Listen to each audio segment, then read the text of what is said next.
So it is Tuesday, September 10th, 2019, and right now there are tornado-warned supercells moving through my neck of the woods back home in Michigan. And I'm 1,200 miles away in Denver, Colorado. Yep, as soon as I left the great state of Michigan, the severe weather came out to play. It's a little frustrating as a chaser to spend lots of time and money chasing these things throughout the country to see them, and then as soon as you leave for a business trip, they show up in your backyard. But nevertheless, everyone back home, I'm thinking of you. Please stay safe. To all my friends who are out there chasing these storms, please keep yourselves safe, and I'll be out there chasing with you in spirit. And that's how I felt, until the next day when it happened again. And 2 days after that, when it happened again. In the 6 days I was gone, 3 of them resulted in significant severe weather back home in lower Michigan. And while my days were spent downtown in meetings, I had my evenings free. On Wednesday, September 11th, which was day 2 of the Michigan outbreak, ingredients were in place in northeast Colorado for potential severe weather.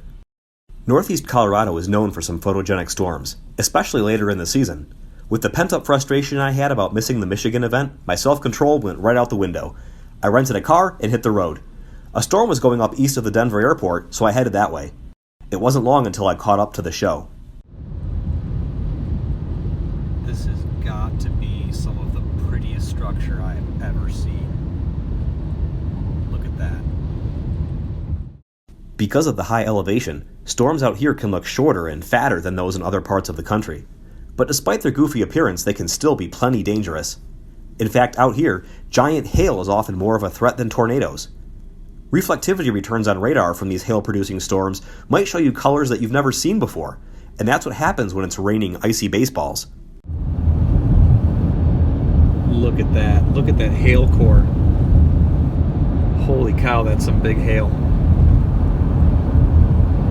I never see supercells like this back in Michigan. We're in Weld County, Colorado.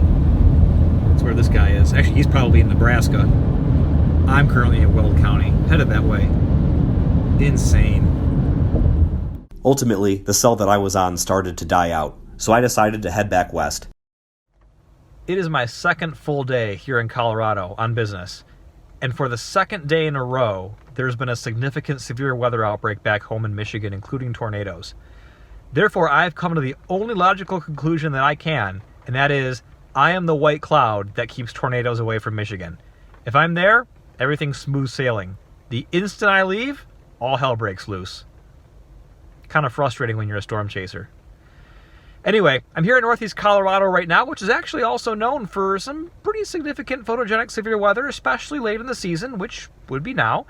And when I finished my work today, I kind of took a look at the weather, just kind of on the off chance that something might be going on. And, you know, I didn't plan on chasing out here. I didn't rent a car. I didn't bring any of my good camera equipment.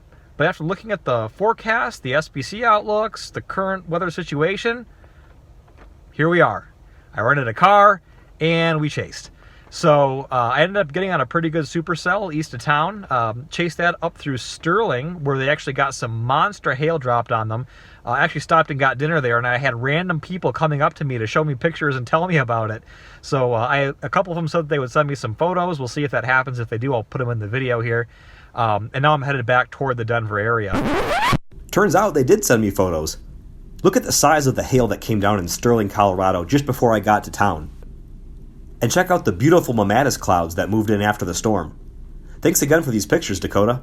Now there's a second round of this stuff coming through, and that also supposedly has some monster hail in it, so I pulled off the freeway to see what happens, kind of waiting for it to show up. But when it does, we'll share that with you via video and maybe get some shots of the hail. If it doesn't, we'll just keep heading back toward the hotel. But let's see what Mother Nature has planned, and we'll go from there. The second round also died out pretty quick. A third round popped up behind it, and while it didn't have any major hail, it put on a pretty cool lightning show as I approached it.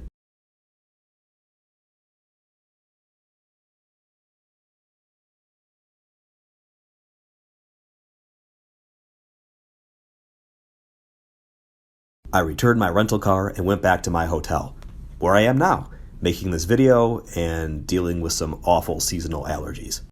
It feels like somebody hooked an air hose up to my head and pumped it up to 100 psi. With the severe season coming to a close, I'm going to work on documenting some of my other chases from the year, as well as maybe making some off-season videos that I hope you'll like. In the meantime, thanks for watching and stay safe.